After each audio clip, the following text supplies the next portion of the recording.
Telespettatori di Antenna 3, buona giornata, ben ritrovati con un appuntamento con la salute di ore 13. Quest'oggi parleremo di ictus, le cure e la riabilitazione. In studio qui con noi per approfondire questo argomento il dottor Angelo Lucangeli, direttore del Dipartimento Riabilitazione, Ospedale Territorio dell'ULSS 4. Buongiorno, grazie per essere qui con noi dottore. E il dottor Luca Valentinis, buongiorno, direttore dell'unità di neurologia del ULSS 4. Quindi ictus, no? Il titolo della trasmissione è le cure, la riabilitazione. Ma che cos'è, dottor Valentini, l'ictus e come si manifesta? Allora, ictus è un termine latino, significa colpo. Consiste nella perdita improvvisa della funzione di una o di più aree del cervello a causa di un problema di circolazione, si chiama anche accidente cerebrovascolare. Ci sono due tipi principali di ictus. Quello emorragico, che rende conto circa del 20% dei casi, ed è dovuto alla rottura di un'arteria del cervello. Col sangue che stravasa, fuoriesce e va a comprimere il tessuto del cervello circostante. A rendere conto dell'80% di casi di ictus è però l'ischemia cerebrale, che è la causa più comune. In questo caso si chiude un'arteria di quelle che portano il sangue al cervello o un'arteria dentro il cervello. L'ischemia si verifica perché o si forma un trombo in loco, quindi l'arteria viene a incrostarsi progressivamente a causa di una placca che va a chiuderla, oppure c'è un coagulo che proviene da un'altra parte del corpo, in genere dal cuore, e c'è una genesi cardioembolica di solito, quindi l'embolo da parte del cuore arriva a chiudere il cervello. Per parlare di ictus bisogna fare un paio di premesse però. Il cervello è un organo molto particolare, è diviso in due emisferi, ciascuno dei quali controlla la parte opposta del corpo, quindi l'emisfero di sinistra controlla la parte destra del corpo e quello di destra la parte di sinistra. Ogni emisfero è diviso in lobi, in regioni. Ciascuna regione sovraintende una funzione particolare. Una regione controlla l'espressione della parola, la comprensione della parola, un'altra la vista, un'altra il movimento di metà del corpo ovviamente, o la sensibilità. Quindi a seconda della zona che viene colpita dall'ictus il sintomo che il paziente presenterà sarà diverso. Quindi già questo ci fa capire insomma l'enorme varietà di sintomatologie che ci possono molto essere. variegata. Un paziente può diventare all'improvviso incapace di esprimersi, di comunicare, oppure perdere metà del campo visivo, quindi va a sbattere magari con la spalla o col braccio su qualche oggetto, o perdere il controllo di un braccio, di una gamba o di un'intera parte del corpo, con la bocca anche che si storce, oppure perdere la sensibilità, quindi un intorpidimento di metà del corpo. L'altro concetto fondamentale è che il cervello è un organo cosiddetto ad alto consumo energetico, cioè dipende strettamente da un apporto costante e continuo di sangue, quindi di zucchero e di ossigeno. Un'interruzione anche solo di pochi secondi dell'apporto di sangue in un'area del cervello fa sì che quell'area smetta di funzionare. Se questo accade per pochi secondi la funzione si ripristina, quando l'interruzione si protrae già solo per pochi minuti i danni possono essere irreversibili. Tanto per farci un'idea, ogni minuto che passa dall'inizio dei sintomi il cervello perde qualcosa come 2 milioni di neuroni, che sono le cellule nervose, circa 10.000 miliardi di sinapsi, i collegamenti fra i neuroni. Questo fa capire la necessità della tempestività. No? Ogni minuto ci sono 10 chilometri di fibre nervose che vengono danneggiate, in maniera anche irreversibile se non si interviene subito. Nel caso dell'ictus il messaggio che dovrebbe passare è che l'intervento precoce e tempestivo è fondamentale. È un messaggio che nel caso dell'infarto ormai è di dominio comune. Chiunque sa che un dolore al petto, un senso di oppressione può essere il sintomo di un infarto e quindi sa che deve allarmarsi, chiamare il 118. Nel caso dell'ictus questo messaggio ancora non è così diffuso. Capita troppo spesso di vedere in reparto persone che hanno avuto all'esordio un impaccio di un arto, di un braccio, di una gamba e che sono andate a dormire aspettando di vedere se la mattina seguente il disturbo sarebbe passato. Magari si svegliano al mattino però con metà del corpo paralizzato. È importantissimo che una persona che abbia difficoltà a esprimersi all'improvviso, che come dicevo perda metà della vista, quindi metà del campo visivo, o avverta un impaccio a metà del corpo, braccio, gamba o la bocca che si storce, chiami subito il 118, la persona o chi è con lei se la persona non è in grado di farlo. Quindi non bisogna chiamare il medico di famiglia o l'amico infermiere o andare in pronto soccorso, è necessario chiamare il 118 perché gli operatori del 118 sono addestrati, istruiti per riconoscere i sintomi dell'ictus e quindi avviano un percorso che prevede il trasporto immediato del paziente nell'ospedale più vicino, sede di una stroke unit. La stroke unit è l'unità di cura dell'ictus ed è lì che si fanno poi le terapie, quelle più importanti della fase acuta, e poi tutto il percorso diagnostico. Ecco, nel caso della vostra ULSS la stroke unit è a Portogruaro. Adesso spiegheremo esattamente che cosa e come insomma funziona. Angelo Lucangeli, voi vi occupate della riabilitazione, quindi diciamo la vostra presenza nella stroke unit è, come dire, in un secondo step, oppure è importante che la vostra figura sia presente fin da subito? La collaborazione con i colleghi della stroke è estremamente stretta. Non dico che la giornata stessa del ricovero, ma in seconda giornata già si può cominciare a lavorare per qualcosa che aiuti il paziente a mantenere quelle funzioni che in qualche modo ha perso in parte. La riabilitazione interviene velocemente, compatibilmente con la gravità anche dell'ictus, perché alcune situazioni possono richiedere un po' di attesa proprio per la complessità dei sintomi che ben il dottor Valentini ci ha descritto. L'intervento della riabilitazione, mettiamola così, che è sostanzialmente di approccio al paziente nella prima fase, per aiutarlo a far vedere che può recuperare delle attività, per cominciare a capire cosa è rimasto del danno subito e su cui poter lavorare, perché la differenza principale dei fisiatri e i fisioterapisti sono gli operatori che ci accompagnano nel percorso insieme ai logopedisti per la parola e ad altre figure, è quella di vedere quali sono i residui di abilità della persona e capire se questi residui ci permettono di proporre un percorso poi o di attività molto intensa, si chiama riabilitazione intensiva per il recupero, o meno importante, collegata alla gravità ma anche alle patologie che sono associate, che si chiama estensiva. Quindi per capire quelli che sono i margini sostanzialmente. Il termine tecnico sarebbe il setting riabilitativo, cioè cosa possiamo prevedere di dare a questa persona per ottenere dei risultati compatibili col danno subito, che in qualche modo ha riportato. Ecco, abbiamo una telefonata in linea, mi segnalano dalla regia. Sentiamo chi ci chiama. Pronto? Chi parla?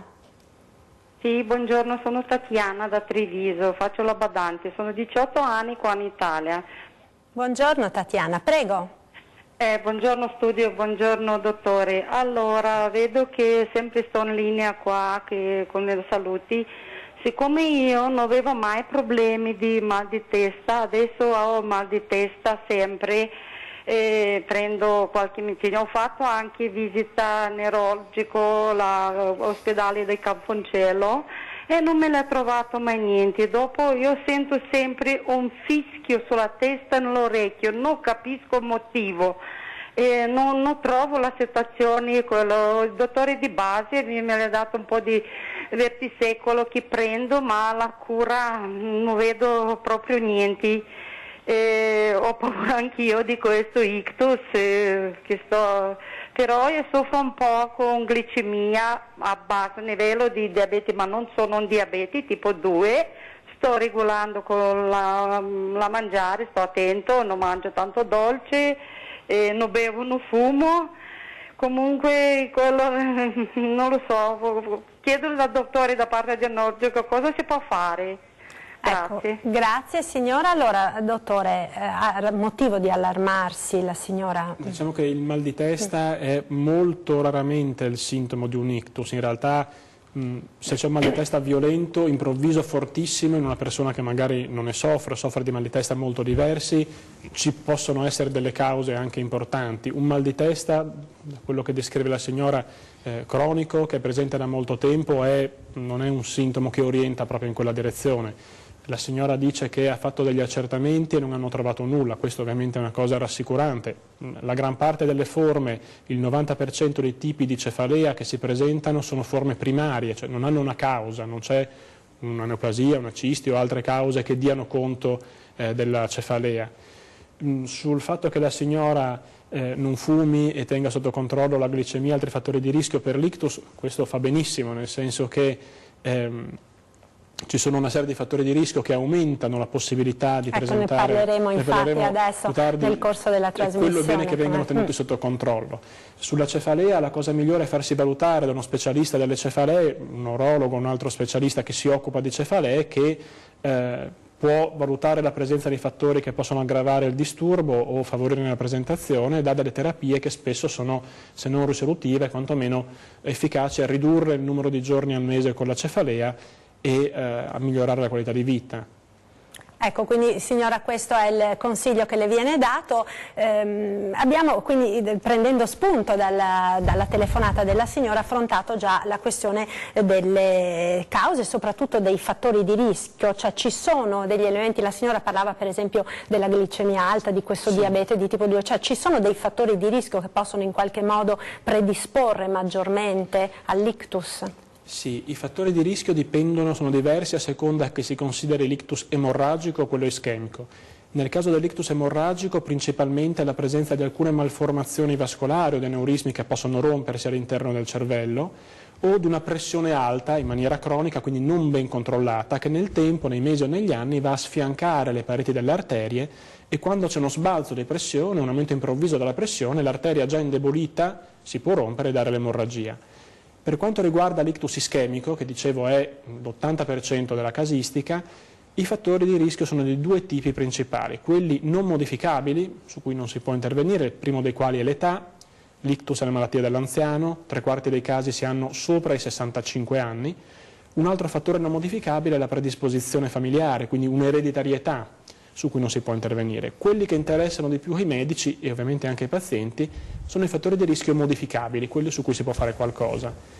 Nella gran parte dei casi sono fattori legati allo stile di vita, alle abitudini, ovviamente il fumo di sigaretta, la vita sedentaria, la scarsa attività fisica, il sovrappeso. Ci sono anche alcune malattie, alcune patologie che aumentano il rischio di ictus: l'ipertensione, che vale per quello emorragico ma anche per quello ischemico, la pressione alta in cronico favorisce lo sviluppo delle placche, delle incrostazioni di cui parlavo prima come causa dell'ictus, di uno dei tipi di ictus ischemico, il diabete e il colesterolo alto. Questi però sono patologie che in parte sono comunque legate allo stile di vita. Una persona sedentaria che si alimenta male sarà più a rischio di pressione elevata, di diabete e di colesterolo alto, quindi le due cose si vanno a indicare. Sono tutti poi quei fattori di rischio delle malattie cardiovascolari. Esatto, abbiamo in linea un'altra chiamata, sentiamo. Pronto, buongiorno. Buongiorno. Buongiorno, chi parla? Da dove chiama? Chiamo da Stresiano, mi chiamo Achille. Buongiorno, sentivo parlare il dottore qua. Volevo chiedere, io ho la carotide sinistra chiusa al 100% e l'altra chiusa all'80%. Quale possibilità di ictus? Ecco Achille, allora dottore. Allora, la situazione è una situazione che va sicuramente valutata. Ci sono delle indicazioni a fare degli interventi alle carotidi e l'indicazione all'intervento viene valutata caso per caso. Una carotide chiusa paradossalmente non si associa a un elevato rischio di ictus, nel senso che l'altra carotide normalmente riesce a vicariare, quindi a portare tutto il sangue che serve al cervello. È chiaro che se anche l'altra carotide non è del tutto pervia, quindi c'è un grado di stenosi, di chiusura piuttosto rilevante, in questi casi normalmente un paziente viene valutato per essere sottoposto a un intervento o chirurgico o via stenting di riapertura della carotide non occlusa, perché quella chiusa non si può riaprire, non si va a intervenire, si va a intervenire sull'altra. Sull'altra, e quindi essendo l'80% sicuramente... Sicuramente un caso che dovrebbe essere valutato dal neurologo di riferimento o dal chirurgo vascolare, o ancora meglio assieme dalle due figure. Ecco, allora noi ci fermiamo ora per qualche istante di pubblicità, restate con noi, a tra pochissimo.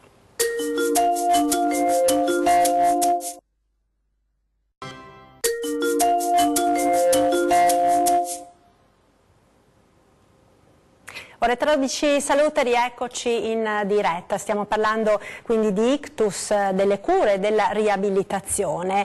Si parlava dei fattori di rischio, no, dottor Valentinis?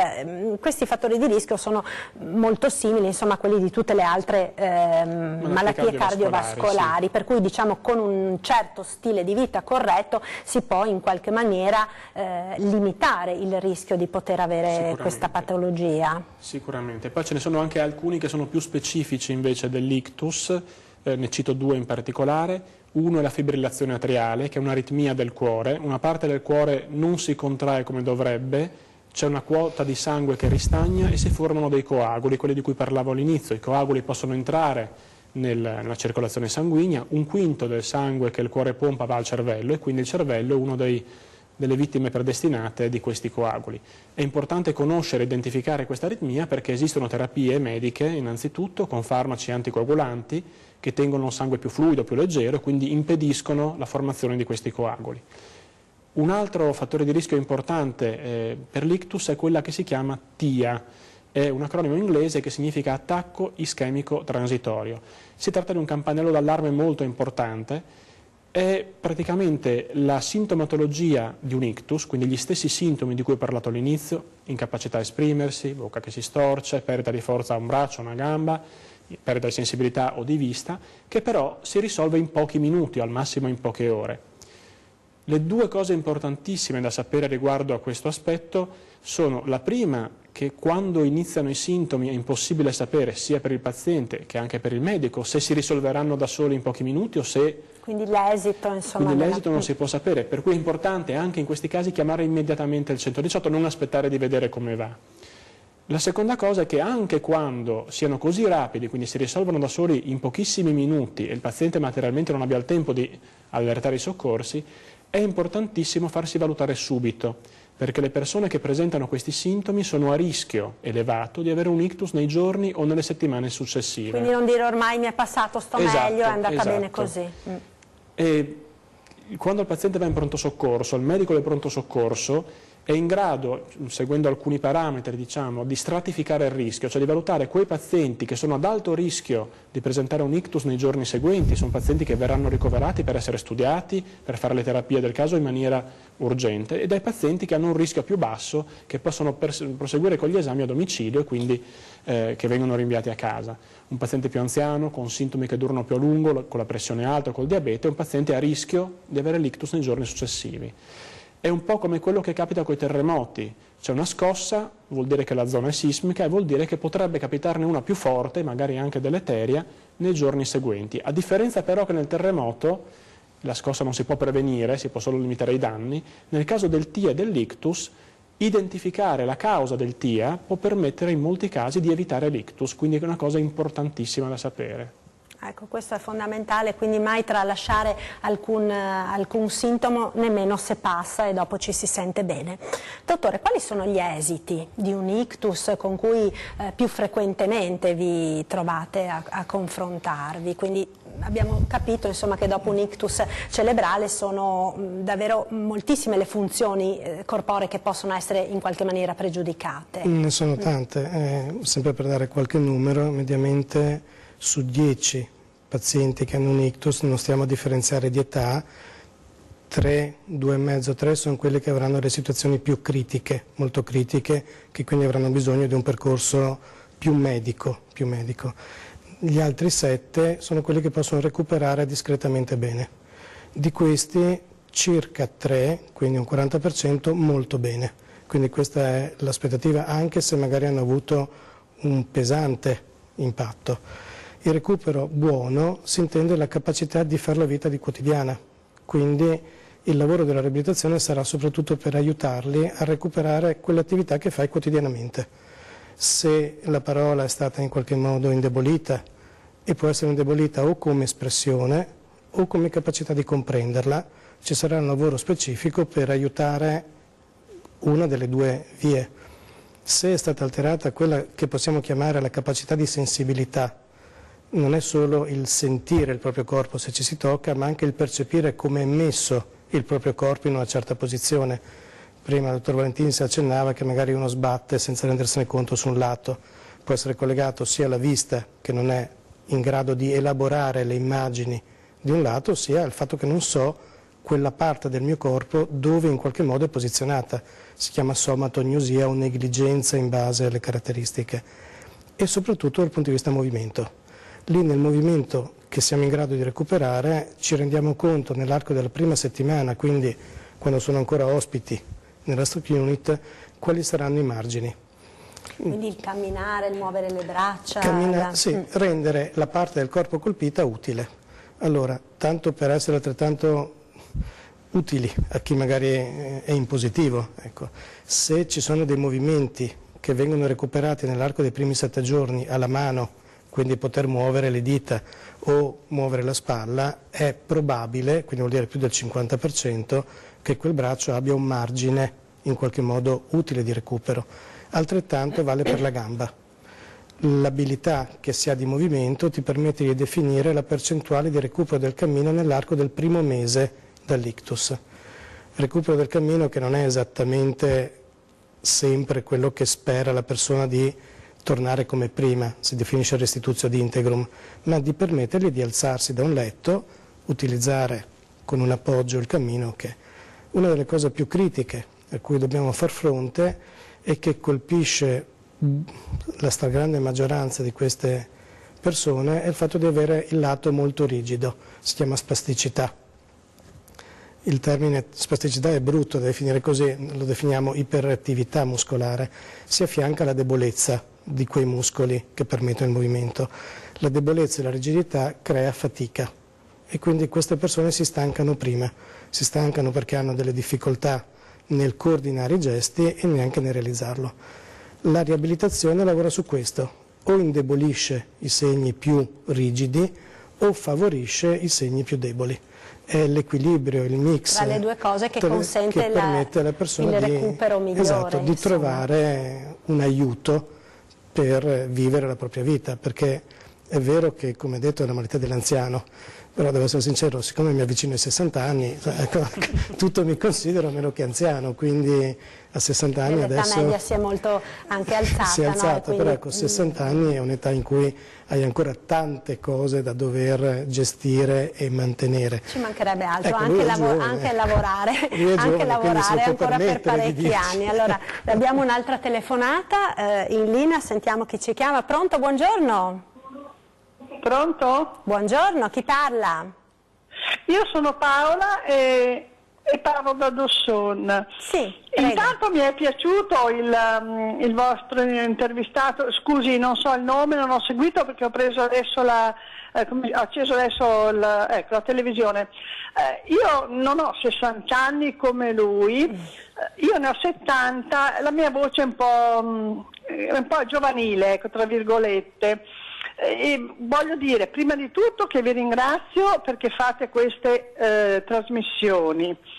Poi voglio dire anche che è giusto che gli anziani sappiano curarsi, è giusto che sappiano camminare, però io mi chiedo, io faccio ginnastica in un centro di anziani ma molto belli, vivaci, vorrei sapere perché tanti uomini non vanno a fare i corsi di ginnastica e vanno solo in bicicletta, può essere giusto? A parte questo, dico che vi ringrazio tantissimo e spero, però non sento tante telefonate e la cosa mi preoccupa perché vuol dire che molti anziani non guardano la televisione e non hanno prevenzione. Ringrazio il sessantenne, però mi scusi, io ne ho 70.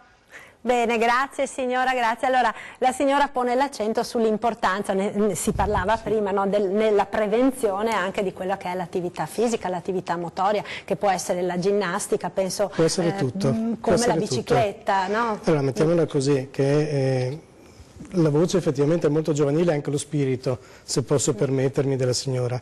Ha ragione, mediamente la donna è più attenta alla propria salute. L'uomo per cultura, per abitudine, perché siamo un po' più cialtroni sotto certi aspetti, riteniamo di essere meno colpiti dalle varie malattie.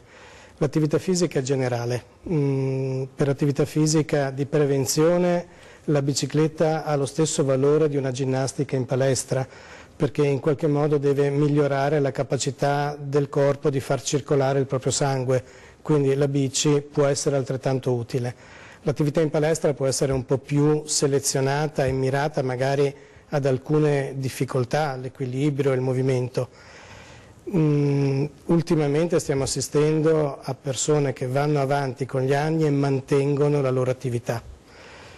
siamo un pochettino meno sicuri. Io sono un esempio che l'attenzione dietetica abbia colpito tutti noi. Diciamo che abbiamo un po' meno attenzione sulla condizione dell'alimentazione, anche per le tentazioni a cui siamo sottoposti.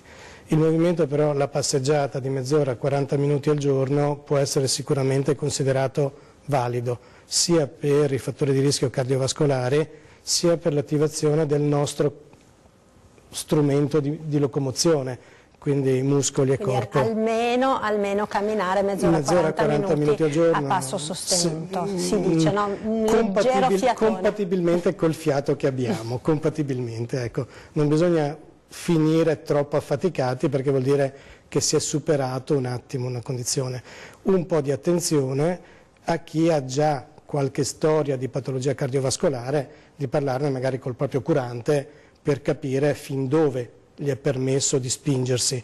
Ecco, un suggerimento: le temperature estreme, grande caldo, grande freddo, non sono utili per fare l'attività fisica.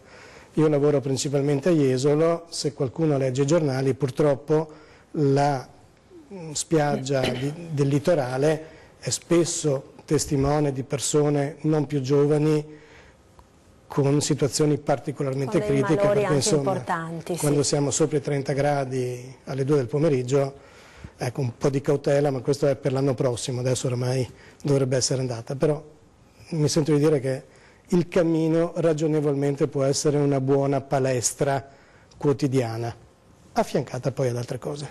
Benissimo, allora ci fermiamo ancora per qualche istante di pubblicità, restate con noi, a tra poco.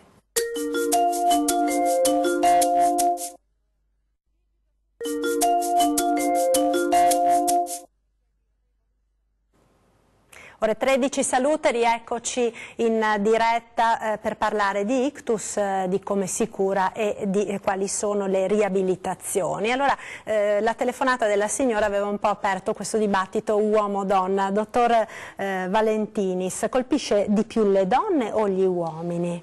Allora, l'uomo è più a rischio soprattutto nelle fasi più avanzate, in parte perché, come dicevo, i fattori di rischio sono spesso più maschili. Il fumo di sigaretta è il classico esempio, anche se la donna negli ultimi anni ha cercato di raggiungere la parità sotto questo versante, quindi molti fattori di rischio tipicamente maschili si sono spostati anche sulle donne. Le cause possono essere diverse, spesso le donne hanno problemi di coagulazione magari legati all'assetto ormonale, all'uso di contraccettivi o alle gravidanze, che possono incrementare l'ictus in una fascia d'età più giovanile, quindi si tratta di situazioni, di fattori di rischio che vanno conosciuti e vanno studiati per prevenire o per ridurre il rischio di ictus in questa fascia d'età, che è quella più produttiva e quella con esiti che possono essere più disabilitanti a volte. Ecco, per quanto riguarda la fase acuta, abbiamo visto insomma quali sono i campanelli d'allarme, a che cosa bisogna fare attenzione. Nel caso poi si verifichi effettivamente la fase acuta, il paziente arriva all'ospedale, che cosa si fa, come si cura? Allora, una volta che il paziente ha il sintomo e viene condotto in ospedale, viene valutato dal medico del pronto soccorso in collaborazione col neurologo. La storia e il riscontro dei deficit di cui il paziente si è lamentato all'esame obiettivo che viene fatto va a confermare la diagnosi di ictus. Per capire se si tratta di un'emorragia o di un'ischemia, l'esame fondamentale è l'ATAC dell'encefalo, l'ATAC del cervello. È un esame che in fase acuta, quindi fatto subito, vede benissimo nell'immediato se c'è del sangue. L'esclusione del sangue, quindi se non si vede del sangue, abbiamo detto se non è zuppa è pan bagnato, se non è emorragico è ischemico. L'assenza di sangue all'ATAC permette di ipotizzare un'ischemia cerebrale, quindi si avvia la procedura nei casi di pazienti che giungano entro le prime ore dall'esordio dei sintomi. Prima è, meglio è comunque. E questo lo ribadiamo ancora una volta, quindi perché prima si arriva e meglio è. L'aspetto fondamentale. Adesso la interrompo solo, dottore, sì, perché è lungo adesso, no, il discorso che vogliamo fare sulla cura. Abbiamo una telefonata, sentiamo. Pronto? Buongiorno, chi parla? Parla Mariella Sartori. Buongiorno, da dove chiama signora? Io chiamo da Siviglia, provincia di Mestre. Sì, prego. Mi senti bene? Sì, prego, cosa voleva chiedere signora? Siccome io casualmente ho sentito questa trasmissione e allora diciamo che è una cosa di cui il mio medico mi spaventa sempre, però non mi fa niente. io ho il colesterolo nella carotide al 55-60% e garantisco che io non sono molto a conoscenza di questa malattia, non mi preoccupavo fino a che non ha incominciato il mio medico a spaventarmi, a dire sì, c'è bisogno di attenta, senza darmi niente, senza far niente però, ha capito? E mi dice sempre, tiriamo in naso, potrebbe andare peggio, per cui ecco, sentendo questa trasmissione mi sono un po' interessata alla cosa perché mi riguarda. Va bene, allora signora, grazie. Anche lei, come il signore che aveva telefonato prima, Achille se non ricordo male, ha questo problema di ostruzione parziale della carotide, quindi allora, il consiglio è lo stesso, no? Sostanzialmente sì, la carotide è la principale arteria che porta sangue al cervello, la carotide destra e sinistra. Quando c'è un'incrostazione, e le incrostazioni si formano, sono le cosiddette placche, perché c'è un deposito di colesterolo su una parete dell'arteria che è danneggiata magari dalla pressione alta in cronico, la placca va a restringere il lume del vaso, è come un tubo col calcare. Tanto più si restringe, tanto meno sangue arriva al cervello. Stenosi, cioè gradi di restringimento bassi sotto il 50%, non sono particolarmente preoccupanti, si tratta comunque di situazioni che vanno studiate e vanno curate, nel senso che il paziente deve ridurre tutti quei fattori che possono portare a un peggioramento delle incrostazioni, pressione alta, colesterolo, diabete, fumo, tutte le cose che abbiamo detto prima. Quando si sale sopra una certa soglia si valuta l'opportunità di andare a intervenire. La soglia però normalmente è sopra il 70% e anche in questi casi, ripeto, si valuta da paziente a paziente, è difficile tagliare con l'accetta le situazioni, ogni paziente va visto nel suo complesso, quindi può avere un rischio più o meno alto legato a altre patologie o a una tipologia particolare della placca che può essere più o meno a rischio di sfaldarsi, di rompersi e quindi di dare un embolo a valle. Per cui è difficile dare un'indicazione di massima. Sicuramente quando c'è un'incrostazione bisogna controllare il più strettamente possibile, più ancora di quanto si farebbe normalmente, i vari fattori di rischio. Quelli che sono i limiti del colesterolo, ad esempio, sono diversi per i pazienti che hanno delle placche alle carotidi. Quindi quello che si vede asteriscato per il colesterolo cattivo, per quello buono, sono i valori per le persone normali che non hanno nessun fattore di rischio. Si diceva esatto. Una volta, forse però adesso anche più basso. 180. No? È un po' come l'esempio dei limiti di velocità per l'autostrada. Il limite è 130 normalmente, ma se c'è la pioggia si abbassa a 110. Quindi il colesterolo di una persona sana che non ha altri fattori di rischio può essere anche più elevato di quello invece di una persona che magari ha una placca alla carotide. In questo caso un colesterolo normale è troppo alto, quindi va abbassato con la dieta e l'esercizio ed eventualmente, se con questi strumenti non è possibile, con l'uso di farmaci come le statine o altri farmaci che abbassano il colesterolo cattivo nel sangue. Ecco, quindi speriamo signora di esserle stati utili con questi consigli. Torniamo al discorso che stavamo facendo. Sì. Si fa la TAC, nel caso si escluda l'ictus emorragico, bisogna affrontare quello ischemico. Come? Allora, la terapia che si fa in urgenza si chiama fibrinolisi, si somministra per vena un farmaco che ha lo scopo di andare a sciogliere il coagulo, distruggere il trombo che sta occludendo l'arteria, così che il sangue ripristini, torni a circolare e vada a riperfondere la parte del cervello che è stata danneggiata. Questa è la terapia principale che si fa in urgenza in acuto. In alcuni pazienti molto selezionati, quindi si tratta in realtà di pochi casi sulle centinaia che ci arrivano ogni anno con ictus, c'è la possibilità di un intervento di disostruzione. Quindi si entra con una sonda, con un catetere, si arriva fino all'arteria chiusa e si va a togliere quello che è il coagulo che sta chiudendo il trombo, ma si tratta di pazienti molto particolari, ripeto, l'indicazione è per pochi casi. Questa però è la fase d'emergenza. In realtà la stroke unit non è solo la cura dell'ictus nella fase iperacuta cosiddetta, è una filosofia che prevede la presa in carico del paziente dalla fase acuta, ma la gestione di tutti i parametri che il paziente presenta, di tutte le complicanze che può presentare.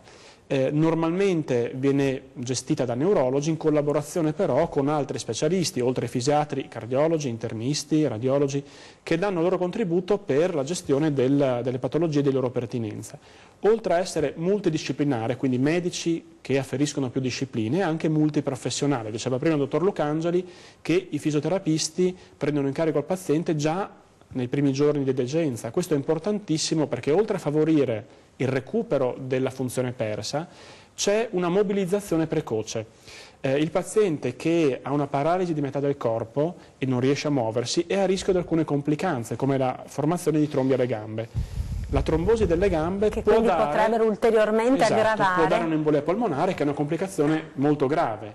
Il fatto di mobilizzare precocemente il paziente riduce questo rischio, e il rischio viene ridotto anche grazie al fatto che c'è un personale infermieristico dedicato, specializzato nella cura dell'ictus, che previene la formazione di questi trombi grazie a calze elastiche, gambalete a compressione graduata o l'uso di eparina, quindi tutte misure che in un reparto che ha l'ottica della presa in carico del paziente con questa problematica sono sviluppate. Altro esempio, la valutazione logopedica, oltre che per il linguaggio, serve anche per valutare la disfagia.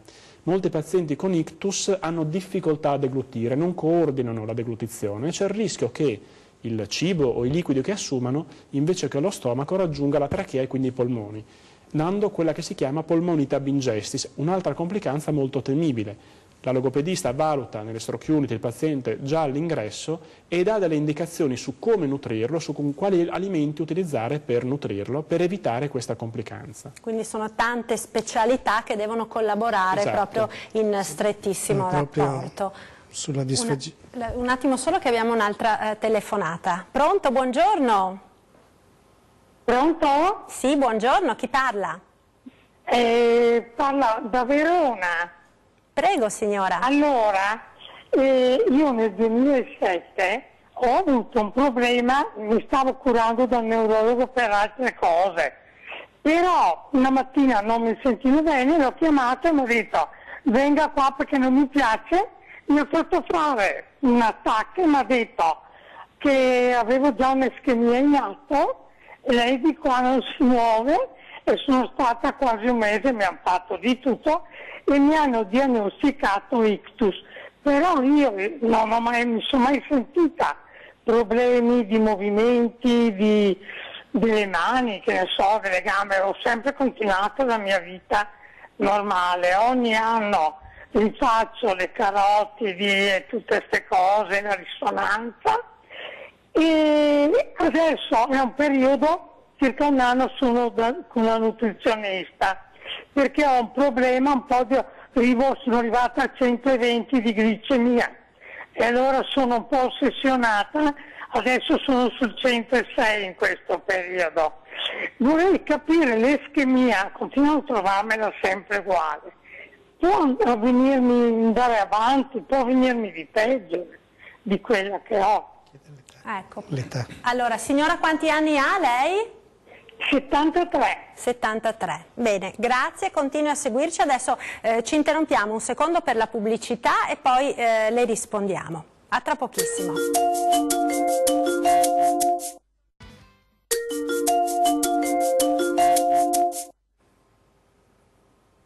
Eccoci nuovamente in diretta con Ore 13, ultima parte di questa puntata dedicata all'ictus. Dottor Lucangeli, vuole rispondere lei alla signora che ci ha chiamato prima della pubblicità? Diciamo che la signora ha fatto il percorso purtroppo descritto in queste ore di trasmissione.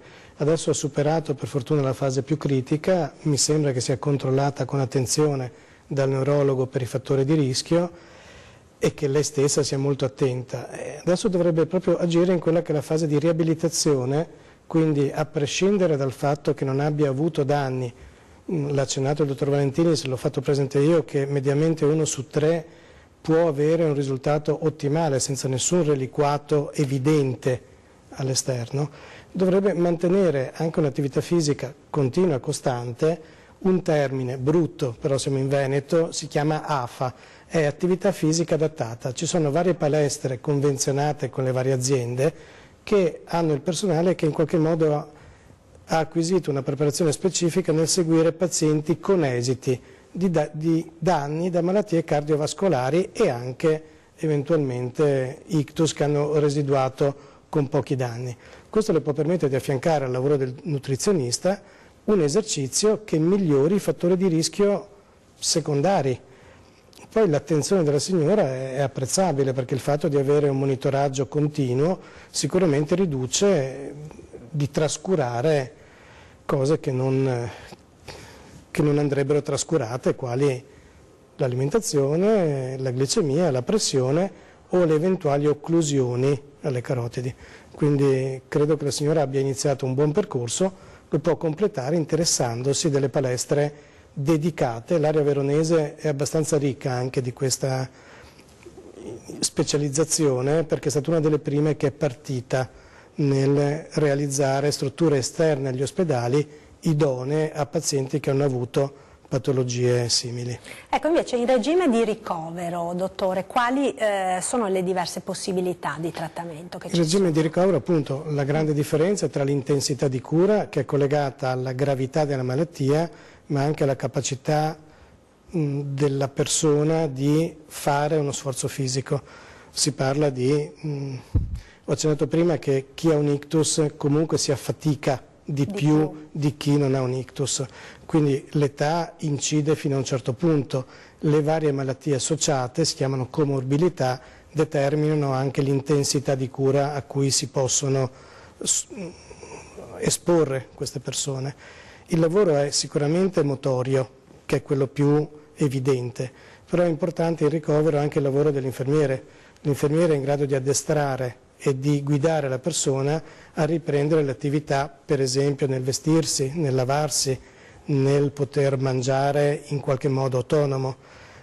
Fase questa è quella dell'alimentazione, seguita in modo più specifico dalla logopedista, che si affianca sia per i problemi di incoordinazione nel mangiare, la disfagia di cui vuol dire che parlando, non siamo più in grado di coordinare il gesto tra il momento in cui deglutisco e prendo la strada giusta. Ma la logopedista lavora anche sulla parola, ma lavora anche sulle capacità, perché non l'abbiamo accennato, cognitive. Vuol dire come la persona è in grado di capire e comprendere quello che gli succede. Quei disturbi che sono meno grossolani rispetto al movimento che non vediamo, ma che possono esporre a grande difficoltà la famiglia poi per riprendere confidenza col congiunto. C'è poi il lavoro importante del fisioterapista. Il fisioterapista in regime di ricovero lavora anche 3 ore al giorno sul paziente nel ripristinare un po' il movimento, quindi evitare che alcune zone si irrigidiscano, ma un po' anche nello stimolare i modi con cui questa persona può recuperare. Si chiamano strategie. Le strategie perché ciascuno di noi cammina in un modo particolare. Quindi chi ha avuto una malattia probabilmente recupererà un modo di camminare che può essere aiutato o meno dal lavoro della persona. Agiamo poi molto anche nel prevenire situazioni di dolore, perché un'altra delle cose critiche purtroppo nel post-ictus è il dolore che può colpire il lato che ha dei deficit, principalmente la spalla, e può estendersi anche a livello del braccio, quindi si chiama sindrome spalla-mano, un termine vecchio, però vuol dire un dolore che va controllato sia con i farmaci che con il trattamento corretto svolto durante il ricovero, ma poi ci saranno anche disturbi collegati che rimane anche successivamente, dottore? In qualche caso purtroppo è una brutta bestia da togliere, perché il dolore, si chiama neuropatico, comporta una serie di limitazioni. Comporta l'uso di farmaci che a volte indeboliscono le capacità di attenzione della persona e gli fanno perdere un po' delle risorse che dovrebbe investire in altre cose. Il dolore può colpire anche la gamba, in modo specifico il ginocchio o la caviglia, proprio per le caratteristiche di danno di movimento, e lì va un po' bilanciato. Tutto questo viene affrontato durante la fase di ricovero, magari scegliendo anche delle soluzioni di protezione. Si chiamano ortesi. Il bastone è quello più semplice da ipotizzare, che ha varie tipologie.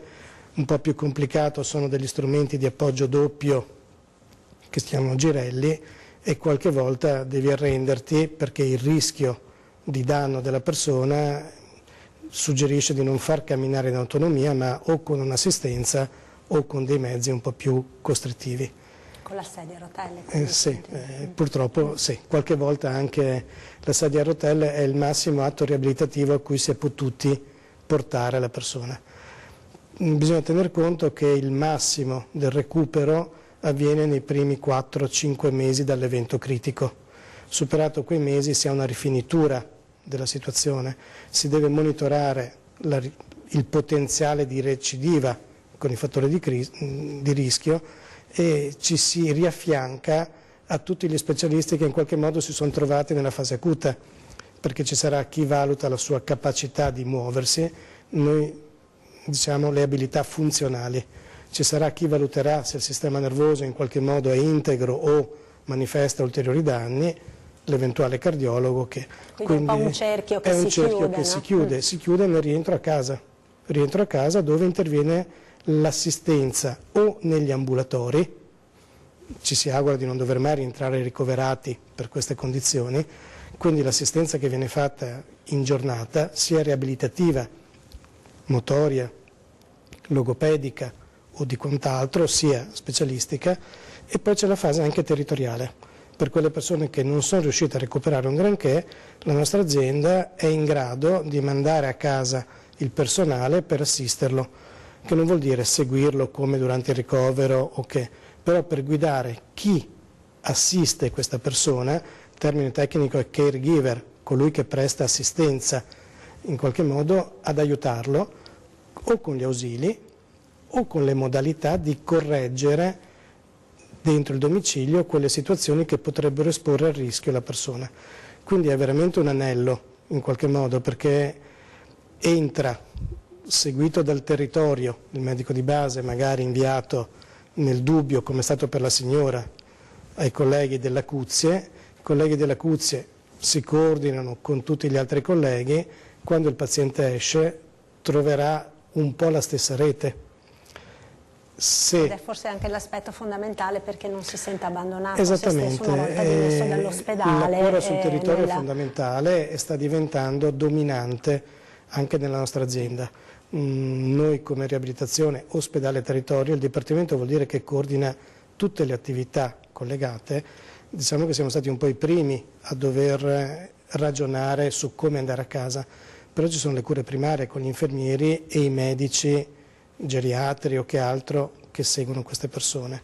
Il territorio è il futuro, perché gli ospedali diventeranno sempre più per l'acuzie, ci sono ospedali dedicati come Jesolo, che è polo di riferimento aziendale per la riabilitazione. Tenete conto che nell'arco di 3 anni siamo passati da 100 ricoveri a oltre 600 ricoveri a Jesolo, con i 250 di Portogruaro solo riabilitativi ci avviciniamo a 900 pazienti ricoverati. Quasi il 45% vengono dall'area neurologica, quindi è una struttura che sta aiutando il territorio. Già questi numeri insomma ci fanno capire. Cominciano a essere pesanti, tenete conto che ogni ricovero riabilitativo per un paziente con ictus difficilmente è sotto i 50-70 giorni. Quindi tra quello loro si parla di ricoveri lunghi per dargli l'autonomia di rientro. Ecco, noi abbiamo terminato il tempo a nostra disposizione, volevo solo proprio un flash, dottor Valentinis, prima di chiudere, 10 secondi. Abbiamo capito quanto fondamentale sia la prevenzione, e questo vale per tutto, ma quanto importante sia nel caso specifico dell'ictus la tempestività, quindi il messaggio diciamo che vogliamo lanciare. È fondamentale al sospetto, semplice sospetto di un ictus, quindi sintomi che ripeto, bocca che si storce, impotenza, intorpidimento a un braccio, una gamba, a metà del corpo, difficoltà, incapacità a parlare, chiamare o far chiamare dalla persona che è con sé il 118. Perché tutto il resto fa perdere tempo. Il 118 attiva un percorso che è rapido, rapidissimo e collaudato e fa arrivare il paziente in ospedale, nell'ospedale adeguato, attrezzato il prima possibile. E questo è fondamentale, abbiamo capito, anche poi per la cura insomma, dell'ictus. Quindi io vi ringrazio per essere stati qui con noi, grazie al dottor Luca Valentinis, grazie al dottor Angelo Lucangeli del ULSS 4, grazie naturalmente a tutti voi per averci seguito. Ore 13 torna come sempre domani. Buona giornata.